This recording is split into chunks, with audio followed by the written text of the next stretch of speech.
But yeah, I think that might have been the one.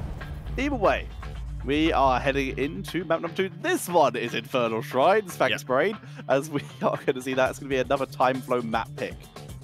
So, TimeFlow is first pick once more. The loser always gets to decide whether they want the map choice or... Oh, sorry, they chose the map, so they're not going to be first pick. So, the loser always chooses the map or whether they want to become first pick. This time, TimeFlow actually going for the same strat again. And we talked about the importance of first pick because maybe then you can force your opponents to ban Maiev 100% and you can snatch away a Genji, you can snatch away a Hanzo. TimeFlow apparently disagreeing with our approach here. Yeah, indeed. Heading to a much larger map. It's a decent win rate map for them at least, so they could try and play around that a little bit. This was the map where they brought out Garrosh before, so perhaps we shall see the return of this. Yeah, Beyond the Game, by the way, sniffing and calling on their opponents quite well here with a Garrosh ban, taking that away from Timeless, which seems to be one of their go-to strategies, is definitely a smart choice, especially when you haven't seen it all day long. So you can really anticipate, in their previous best of 5 against RPG, they haven't used Garrosh once, so they're probably going to save it for us, or they will have saved it for us. But up to this point, they figure out that Malthael is a little bit of a bigger threat. Yep, Malthael still scary, and it does force TimeFlow to ban out Maiev, which I'm surprised it's taking them this long, to be honest. Maybe they thought, you know, last game actually wasn't too shabby if only we had played a little bit more cleanly. So sometimes teams... I mean, they didn't get a single kill. It's not cleanly, and then it's going to get absolutely destroyed. Yeah. I would have added to my point that this is probably not a very smart way to approach it, because... That's fair. Hanzo, still prioritized a lot more in China by the looks of it than in the other regions. Does get picked up first here. This does give Genji or similar heroes over TimeFlow. Grey main, and... It wouldn't surprise me to maybe see a Chromie here. Chromie is actually a hero that has been used so much in both Hero Leagues across the board and other HGC regions. I think Chromie is easily one of the most undervalued heroes in China. Don't you agree? Yeah, her and Gul'dan. Both the mages. Those two mages, Jaina takes prioritization over them, when in the other regions, it's Gul'dan or Chromie all the way. Exactly. So let's see what we're going to see here in terms of mages. Mages, of course, being so good at Infernal Shrines because of their wave clear, because of their zoning potential. Hanzo being actually good at that as well if you manage to land all of your abilities. But in the shrine itself, the scattering arrows, for example, or your Q can oftentimes be intercepted by the skeletons, by enemy heroes you don't want to hit. So I think they could need another hero when it comes to the poking department. Maybe a Li Ming even. Li Ming also being heavily prioritized over most other mages here up to this point. Very true, although probably not on this map. We may see an adjustment here due to the fact that this is a map where you're very rarely going to get the maximum poke value because it's not single target poke. A hero who does get value, however, the Sonya comes. Okay, I did get feedback from our Chinese production crew. Thank you very much for that, Norman. And we're currently playing on the live patch, so no 10 armor baseline for Maiev, and damage nerfs, of course, hitting her across the board. But still, she remains very powerful. And didn't Sonya get something in the recent patch notes? For some reason, Sonya is... I don't want to call her sleeping right now, but she's definitely in a slumber. Yeah. She is in a very interesting state right now. We actually heard in the Q&A video that was released a few days ago, where Blizzard talked about the future of heroes in 2018, that Sonya may get a rework potentially, or some more changes to her kit. Bring back the Sonya double duration on Whirlwind from Tech Alpha. 7 solid seconds of spinning. No, but what I'm trying to say here, Tetra, is that maybe those changes, the nerfs that were applied to her base damage, to her poison spear, for example, are kind of like paving and setting up for future changes. Exactly. An excellent point. I'm interested to see. I will be interested to see if you are correct, because that does sound very Sorry. My smart home device decided to respond to me because I apparently said its name and totally did not.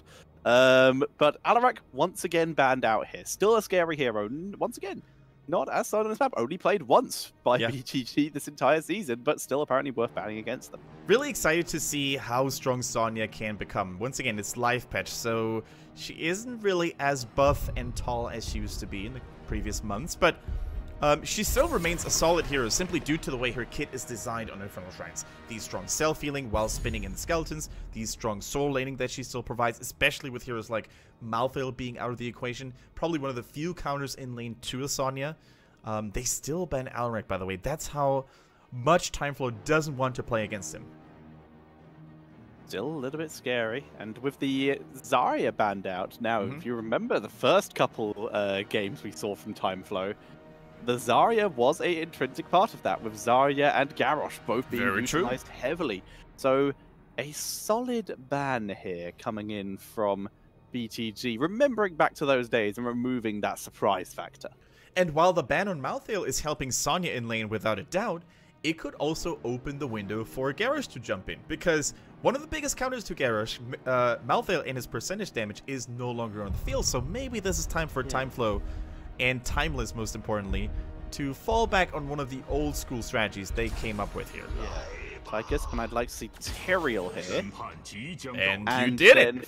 And followed by Garrosh's last pick, because Tyrael, Garrosh is their combo. There's no point revealing the Garrosh now, because the enemy team, it's unlikely they'd pick Tyrael, but it could happen if they wanted to go super all in on defense and just build Sonya as massive damage. But it still sets up and it still hides the Garrosh, so hopefully the enemy team will maybe like not pick something with Cleanse, so that Taunt could work, or pick something that could get punished by it. Because Garrosh, the two things that work well with him, shields to stack with his armor and gain value there, and movement speed, both which Tyrael offers. Sorry, I just hit my mic. Exactly. So basically, the way you can maximize the value of shields on Garrosh is when he's low HP, because the armor will basically apply on the shield shredding as well. So the longer the shields last, the more survivable he's going to become. So that's a really cool synergy, potentially, that you highlighted here, Tetra. But also, if you take a look at it, the Tyrael could, we've seen this in China before, go Judgment and punish the Hanzo in the backline super hard, as long as there is no cleanse. That is no cleanse. There's no cleanse. But there is a Cassia, very solid damage comp, very good AoE damage, scatter arrow, fend, whirlwind, phase spell. But basically overall they have a lot of area control and a lot of damage they can drop into choke points, which is why Tyrael is going to be very much focused on. Now, let's see what the final pick could be. A second tank or a solo laner or a bruiser. Solo laner is probably the priority, but Tychus and Greymane can fill in the solo lane if they have to. Up to this point, I don't think there's a lot of tank shredding available in the early mid-game for Beyond the Game. Hanzo, of course, gains access to tank shredding at 16, with Scattering Arrow bouncing back and dealing percentage damage, but Cassia, she needs a little while, until level 20 even, until she fully ignores armor, thanks to the Titan's Revenge. Which is a pretty huge deal if she can get there. Oh, yeah. So if they were to go Garrosh, they would be looking to gain advantage early enough that it would not matter. Very true. So and the last pick pick is going to be Malfury. So going for the solo tank Tyrael, and instead the double support, stealing a strategy straight from RPG to try and bring it to bear against BTG.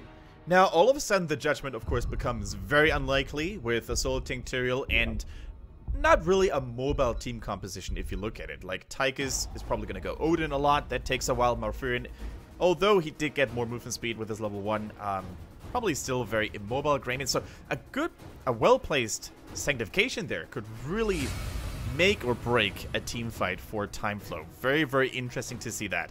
On the flip side, though, still a lot of disengage to a Greymane Tyrael aggression with Stukov in there. Cassia, of course, could go for a Valkyrie as well to maybe catch someone like Malfurion. But if I were Beyond the Game Tetra right now, I wouldn't want to play against TimeFlow's composition. It's very beefy, very hard to kill. Tyrael shields, Uther, and Malfurion. There is a lot of healing coming in for that team, and just liberal use of, as long as they go for Twilight Dream or at least something like it, I think they're going to have a pretty good time. Natural healing currently provided for TimeFlow there with Malfurion, Uther, and of course the Justice for All. It's really interesting how Malfurion builds in China have shifted away from the norm, from the standard. So maybe once again we're going to see a Tranquility just to make everyone even more safer and more comfortable. We shall have to see. The Tranquility, I don't know. That just seems like such a lack of damage. Like, yeah, Tychus is a little bit of damage, and yeah, Greymane is great burst damage, but it's just so good. And you're against Sonya. Silences is really good against Sonya. No, I totally agree. I think it's going to be a Twilight Dream. But there is a potential for, of course, just massive healing overall. TimeFlow, though, they're currently riding the wave of momentum here. Still having that first win against RPG, but currently down a game against Beyond the Game, the former 3rd seed of China, and now representing the blue colors once more with Druid on Stukov, 619 on ETC, ZJZ is on that Sonya, LLK on Hanzo, and Dancing, last but not least, on Cassia.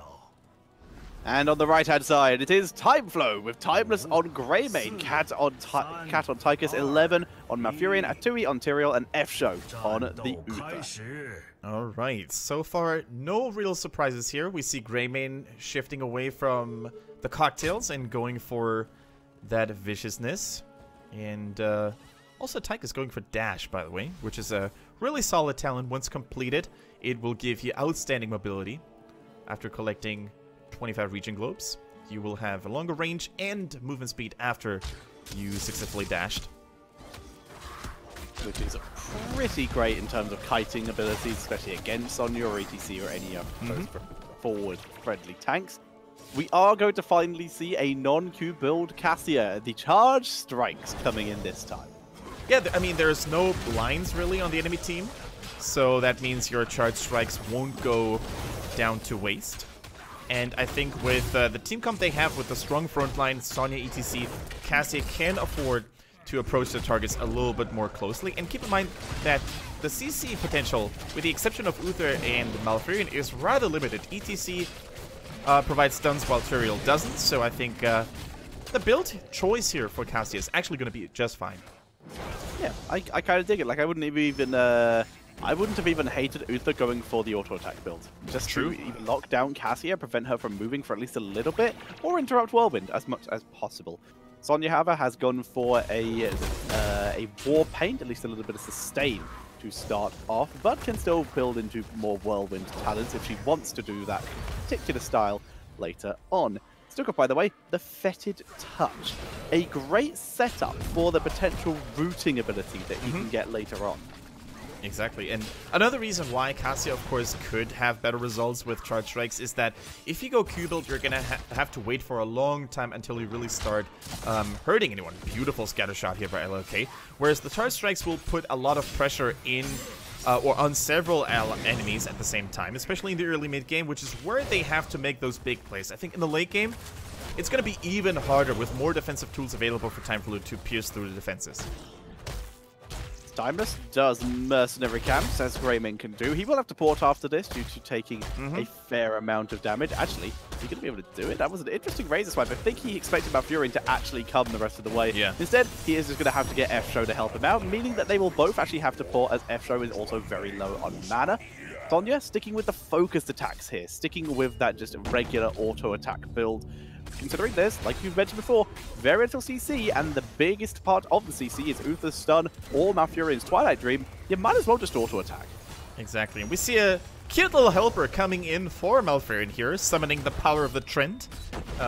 Some refer to him as broccoli, but either way, Trents and vegetables are good for you, so let's see how much value this little guy is going to have throughout the course of the game. If the enemy team doesn't have a lot of wave clear, by the way, I actually think that the Trent is sometimes underrated because it takes a little longer than to get rid of him, and the damage it provides and sometimes the intercepting of skill shots shouldn't really be smiled or frowned at. Yeah, no, I completely agree. It can be pretty nice to have something that will hold the lane back a bit as Timeless grows back into his team, getting a little bit of a better positioning here. As we see the silence being dropped onto Tychus and the blind. He's turning around, looking for a good angle there at the overkill, getting that AoE damage, focusing on the objective. LLK leaping back into his team, giving himself protection, silence, and engage onto Tyrael. Fend enough to finish him off. Clean execution here on Tyrael, who was caught in a stun, and the silence on top of it made sure he couldn't use his Eldrin's Might to get out of harm's way, to get the armor from the Stalwart Angel. Another silence is making sure that Uther follows suit here, and Beyond the Game in full command of this early team fight. Same strategy over and over again as Timeless very far into the backline, not able to get the kill. and they're moving in, looking for another one here. If they can get Tigers, which they will easily be able to do, but the exact same strategy. They move in, forcing a retreat into a choke point. Stukov drops the silence, and the second the silence is underneath the target, ETC power side stunning them in the silence. Very effective, and as such, they don't get the first Punisher. They do lose it, but they are significantly further ahead of XP, and they will be able to defend this before the second tower goes down. Yeah, and during all of that, the top Fallen Shaman camp was able to get a tower and the gate as well, so equalizing value for both teams. However, Beyond the Game, of course, got that huge chunk of experience thanks to the triple kill earlier. So now the team's really suffering critical damage here up to this point. Full W build, by the way, for Hanzo. Not even going for Redemption at level 1 or the armor reduction at level 7. Let's see how strong that is going to turn out. Yeah, considering the extra PvE damage and the odds, you're probably going to hit at least a couple skeletons. It's very reasonable to go for this fight. Getting those extra arrows is good. DJZ not even trying to defend. He knows he can't 2v1, so he's just going to back up and soak in the experience to have this to die to the fort, while bot lane is being pressured. And Stukov turning out to be quite the MVP pick up to this point. Sonya was tempted to go in with a Poison Spear here. At some point, I could feel it, but decided not to do it because Kramen was immediately nearby. Oh my goodness, another slow, massive value from Druid on the Stukov there. Beautifully done. Like, those silences and slows are just on point right now. It just works, and as such, just under half a level lead of BTG Beyond the Game at the moment, who are already a full game ahead. So this is looking very good for them right now. More scatter arrows, gaining more stacks. Oh no, he's done. So very good job there. Not even sure what Sycus was doing down there. He was caught in that little corridor when he could have just defended in a normal angle. Like, not really. He was probably trying to throw grenades on the mercenaries, but got baited in the process. That would make sense. Like, grenade the mercenaries in range of his core might have been a fairly decent play, but got punished for it. So it's a fairly good shout, Kendrick. As we see BTG pick it out, the mercenaries using the Sonic Arrow, kill the Fountain mercenaries as they are able to damage it and continuously gain vision. Finally going to move around. All right, Mosh Pit, Ball of Lightning, the Berserker's Wrath, Flailing Swipe, and Dragon's Error are available. That is a lot of crowd control right there. The Flaming Swipe, by the same token, also provides decent disengage should Greymane or Tyrael dive deep. And I'm actually curious to see what heroic abilities TimeFlow is going to pick here. Twilight Dream, after all, finally no Tranquility in here. Sanctification. So, we have the playmaking tools now being available for both teams. Mosh Pit, Twilight Dream, Sanctification. That's all a lot of pain, potentially. And I can't wait for the next team fight. I'm really excited on how TimeFlow plays this. As we see the Whirlwind being used by ZJZ with the help of his team, picking up the Fallen Shaman camp. Theirs is coming in a little bit later, actually. So I think theirs will actually lose unless they help. There we go. Because theirs came in later, it's actually not going to sync up with the minion wave as well as TimeFlow's did. So they have to react and actually kill off the Fallen Shaman of TimeFlow first to make sure that theirs can actually gain any value at all and not just instantly die. And did you see how quickly the Red Fallen Shaman camp died? That's because of Hanzo and his PvE damage. So insane. It is crazy good. ETC finishes Prog Rock as they begin to move in, but this has given TimeFlow a little bit of a head start. Remember, TimeFlow are still behind in XP. Uther is the target. He is silenced. Can't even Divine Shield himself. Insane here. Yeah, the Twilight Dream was cancelled as well, going on a 10-second cooldown now. And I'm not sure if TimeFlow is still in a condition to continue this fight. The Odin even gets popped. That means they're fully committed to this. They basically rely on Odin maybe carrying and double support, solo support now still keeping him alive. Greymane, Timeless completely untouched. Can they actually do this, Tesher? You can see their positioning. They have no intention of fighting. This is just stealing skeletons. The damage is being dropped. Twilight Dream was using a little bit of balance. The Ball Lightning onto Tyrael might be enough. He sanctifications to buy himself some time. Monster on the backline though. Dragon Arrow for good measure. And now Tyrion is taken out. Greymane dropped as well. Tyrael is just going to sacrifice himself to try and steal the final skeletons. Doesn't do it. Denied. It's away. That was so cool to see the flailing swipe against the wall, basically just dealing damage instead of knocking them away. So beautiful. Here we go, a clutch sanctification, keeping Tyrael alive. And as you said, all TimeFlow was trying to do there was trying to get enough skeletons to maybe sneak and steal the Punisher. But here, Tyrael, expecting to use his trade for the greater good, instead he didn't use it for any good. Yeah, it was a cool idea, but he was just too slow. Damage output from BTG was too high, and they were unable to do it. As we see them moving in, TimeFlow on the defensive. Tyrael baits it over, not able to Eldred's out. He is now silenced and ripped in. We did go for the talent for Stukov here, making it giving them even more engaged potential. Alright, I like how quickly Beyond the Game destroyed the little wall piece here so they could follow up on a potential Punisher engage. It's exactly what they're going to try to do now. The ball of lightning is out, hopping and bopping to several people, but not enough to really take anyone out. Divine Shield is ready. That's the only defensive tool they have available right now.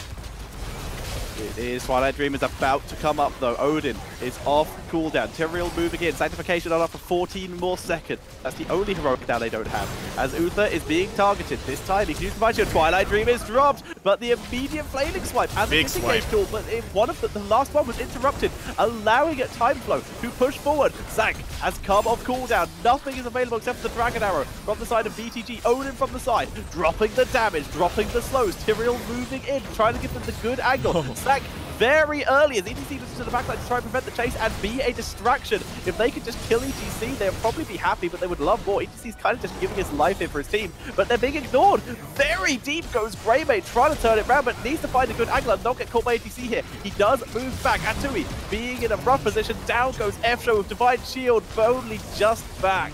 And down goes the Tyrael as well. An ambitious chase, but the positioning of BTG is just too good. This fight just went all over the place. We had two fronts there, ETC trying to really distract the backline of TimeFlow. The same was going on with Uther, who was caught in a little too deep, but with Beyond the Game coming out of top, securing themselves a 4-level lead, it is the easiest job in the world for them to finish off what they started earlier, destroy the bottom keep, and this is already a mighty gap now for TimeFlow to compensate. TimeFlow trapped in their base, clearing bot lane, trying to relieve some pressure as catapults will soon be joining. It is a rough scenario that they find themselves in. As you said, it is currently, they're about to level up, so it's only going to be a 3 and a bit level lead for BTG. But when you say only a 3 and a bit level lead, that shows how rough of a position they are really in. You're basically lamenting on a very high level. Yeah, it's like only a 3.5 level lead. It could be worse, but it's pretty terrible. The scenario that they are in, it is rough and it is difficult. As martial law is also picked up for Cassia, the percentage damage, as if Tyrael already didn't have enough problems. Exactly, and I really think that unlike RPG's team composition hold that thought, Tyrael getting engaged on, ETC going in hard. Moving in, the sack this time is pretty good. Moving forward, looking for dancing, but they can't do it. Divine Shield used on Greymane, who immediately has to use it just to retreat because he was so far forward. He would have been killed if he stayed. The Odin dropping any damage, but look at how healthy BTG are. Yeah. They're able to pull back. Druid takes a shot or two, but he's fine. The zoning silence as well. Very solid moves here by BTG. Druid here, by the way, and Stukov with a golden timing on his activated healing there to really keep Hanzo and Cassia alive when it really mattered. If that kill had happened in the Sanctification, the teamfight would have looked super differently. But especially with the scaling advantage that they have because of a 3-level lead, they're just looking so strong Beyond the Game, that is. However, now the most impactful rig ability still on cooldown, most importantly, the Mosh Pit. However, if you take a look at TimeFlow, they're suffering from the same fate. No Odin, only the Twilight Dream is available, so how aggressive, how greedy do they want to play this? I get the impression that if TimeFlow wants to stall this out until level 20, they're probably not even going to get there. 16, however, could be doable, so they're probably going to wait for this time window before they pull the final trigger. And that's the plan. They're trying to get XP elsewhere on the map to get to 16 so they can defend with it. The Punisher's going for a fort in this lane. So it's actually pretty reasonable to make this play. But it's too slow. They don't have the race potential. They have to port now because this fort is just made out of paper mache at this point when there's a Punisher and 3 enemy heroes apparently pushing in on it. Do we have his Elder? Oh, the silence! He's rooted! He can't do it! Rooted in the silence. He's taken out. Explodes on the Punisher just to get something. Wow, Tyrael just got jebaited while Stukov stayed concentrated here, really using the silence when it mattered. The root on top was just the icing on the cake here, and Tyrael didn't have anywhere left to go. He basically thought himself safe here with the Eldrin's Might, but Stukov had to say a thing or two about it. Now, with the help of the mighty Frozen Punisher, they're trying to potentially end the game. 30 seconds until Uther. One piece is falling after the other here for TimeFlow. Down goes Greymane. He won't get taken out, actually. 11's already used Twilight Dream. You can see the members are starting to drop a little bit low. The Punisher is completely distracted, and that such mid-keep is taking shots. 619 taken out. The Punisher distraction coming in. Dancing is the next target. Gets a full blind. 3 members there, but is getting out-positioned and outgunned. Dancing will drop. The top lane, though. Survive. Top keep will not be so lucky. It is dying to Merc. Uther can't really defend this on his own, very likely. So this will almost certainly go down. The fact is, though, did survive, and TimeFlow... Good. Oh my god, that will survive. Well done. I loved how the Fallen Shaman was just completely ignoring the hammer-swinging Paladin that was just punching on its head. Just had the keep in mind, which, of course, is the smarter call anyway. So smart Shamans. Gonna die anyway, all in. Might as well either try and get a kill or try and get an objective. Alright, those 2 keeps are as low as I've ever seen them before. Holy macaroni. I think it really just needs Sonya to blow at any of those keeps and they're gonna fall down. So, not a good spot for TimeFlow to beat him, but at least they have stalled themselves out a little bit more and they kept themselves in the game. But they need to keep on fighting. The moment they let their opponents get anywhere close to their base, they're going to lose structures galore. So I really want them to keep up their aggression. Considering that was a game-ending push, if that had, with Tyrael getting killed off at the start, that could have easily been a game-making push. The MVP of that fight was 100% Cat. The biggest issue they had was the fact the Punisher was tanking the mid-keep, and that was their one form of defense. Instead of pulling the Punisher up to top keep, which was already also low and had a minion wave pushing in, which wouldn't have got them much value, he pulled it down to bot keep, forcing the enemies to either split, keep pushing, and what ended up happening is they went for so many kills, couldn't get Malfurion, got caught in a Twilight Dream at top keep, so they were forced to zone back out of that. But by that point, the minions in mid had died, and that's where it all turned around. And wow, this is why you fight under buildings. Keep value as level 20, though, is now available for BTG. They didn't even kill the wall.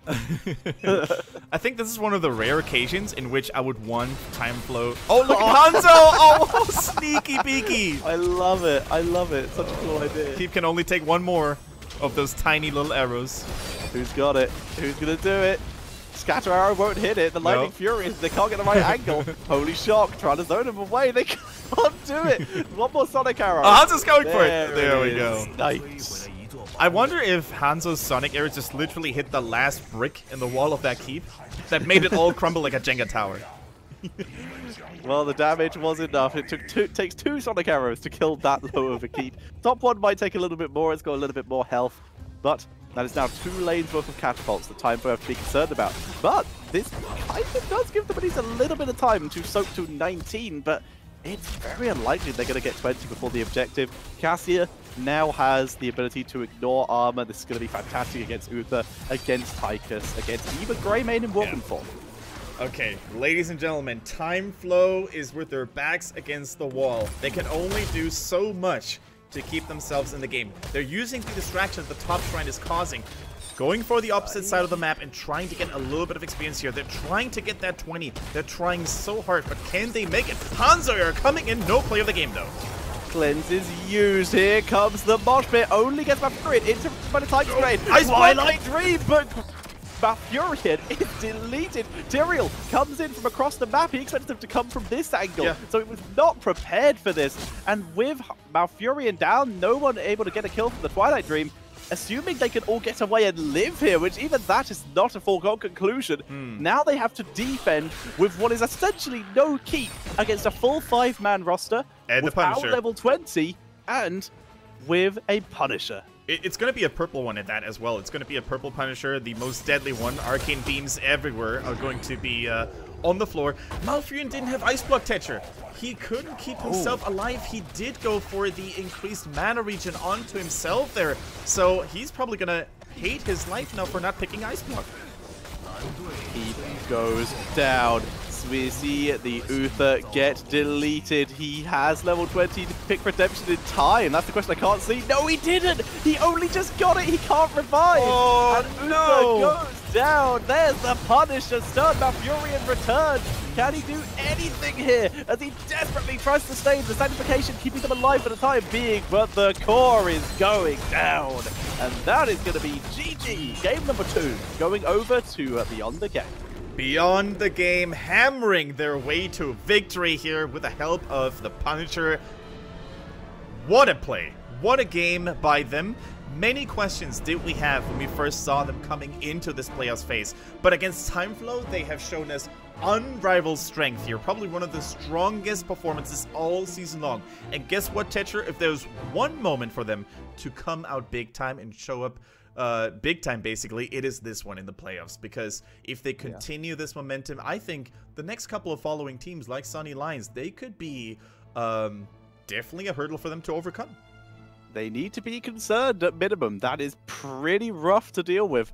So that's going to be fun to see. But for now, they still need to win one more. TimeFlow, they are unpredictable, to say the least. There is a small chance that we could see something unexpected coming in from them to try and recover. And, well, they have to reverse sweep at this point. Now, I really don't want TimeFlow to fall into the same trap that RPG fell